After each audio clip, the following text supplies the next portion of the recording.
Hello વિદ્યાર્થી મિત્રો, આજે આપણે જનરલ નોલેજના 5 પ્રશ્નો ભાગ 157 વિશે જાણકારી મેળવીશું. આની પહેલાં જનરલ નોલેજના 5 પ્રશ્નો ભાગ 1 થી 156ના જે વિડીયો છે તે આ યુટ્યુબ ચેનલની અંદર મૂકેલ છે, જે તમે જોઈ શકો છો અને જાણકારી મેળવી શકો છો. તો ચલો વિદ્યાર્થી મિત્રો, ભાગ 157ના જે પ્રશ્નો છે તેના વિશે જાણકારી મેળવીએ. પ્રશ્ન 1. સહજ ગ્રોવર કઈ રમત સાથે સંકળાયેલ છે?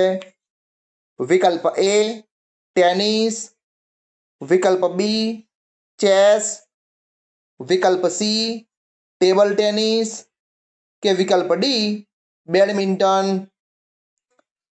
આ પ્રશ્નનો સાચો જવાબ છે વિકલ્પ બી ચેસ. પ્રશ્ન 2. KYCનું પૂરું નામ જણાવો. વિકલ્પ એ નો યોર ક્લેવર, વિકલ્પ બી નો યોર કસ્ટમર, વિકલ્પ સી નો યોર ક્રિકેટ કે વિકલ્પ ડી નો યોર ક્રેડિટ. આ પ્રશ્નનો સાચો જવાબ છે વિકલ્પ બી નો યોર કસ્ટમર. પ્રશ્ન 3. શક સંવતને રાષ્ટ્રીય કેલેન્ડરના રૂપમાં ક્યારે અપનાવવામાં આવ્યું?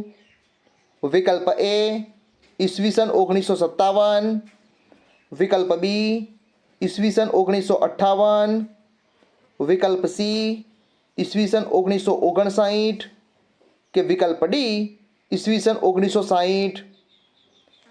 આ પ્રશ્નનો સાચો જવાબ છે વિકલ્પ એ ઈસવીસન 1957. પ્રશ્ન 4.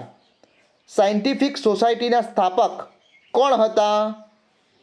વિકલ્પ એ દાદાભાઈ નવરોજી, વિકલ્પ બી દેવેન્દ્રનાથ ટાગોર, વિકલ્પ સી ગોપાલ હરિદેશમુખ કે વિકલ્પ ડી સર સૈયદ અહમદ ખાન. આ પ્રશ્નનો સાચો જવાબ છે વિકલ્પ ડી સર સૈયદ અહમદ ખાન. પ્રશ્ન 5. કેસરી અને મરાઠા સમાચાર પત્રો કોણ ચલાવતું હતું? વિકલ્પ એ જવાહરલાલ નહેરુ, વિકલ્પ બી સુભાષચંદ્ર બોઝ, વિકલ્પ સી લોકમાન્ય ટિળક કે વિકલ્પ ડી મોરારજી દેસાઈ. આ પ્રશ્નનો સાચો જવાબ છે વિકલ્પ સી લોકમાન્ય ટિળક. વિદ્યાર્થી મિત્રો, આજે મેં તમને ભાગ 157ના જે પ્રશ્નો છે તેના વિશે જાણકારી આપી. આ પ્રશ્નો તમને તમારી આવનારી જે સ્પર્ધાત્મક પરીક્ષાઓ છે તેમાં તમને ખૂબ જ મદદ થશે એવી મને આશા છે. વિદ્યાર્થી મિત્રો, આ વિડીયોના ડિસ્ક્રિપ્શનની અંદર ભાગ 156ના જે પ્રશ્નો છે તેના વિડીયોની લિંક મૂકેલી છે, ત્યાંથી તમે ભાગ 156ના વિડીયોને જોઈ શકો છો અને જાણકારી મેળવી શકો છો. વિદ્યાર્થી મિત્રો, આવા જ જનરલ નોલેજને લગતા વિડીયો જોવા માટે મારી યુટ્યુબ ચેનલને લાઈક કરો, શેર કરો અને સબસ્ક્રાઈબ કરો. જય જય ગરવી ગુજરાત. Thank you.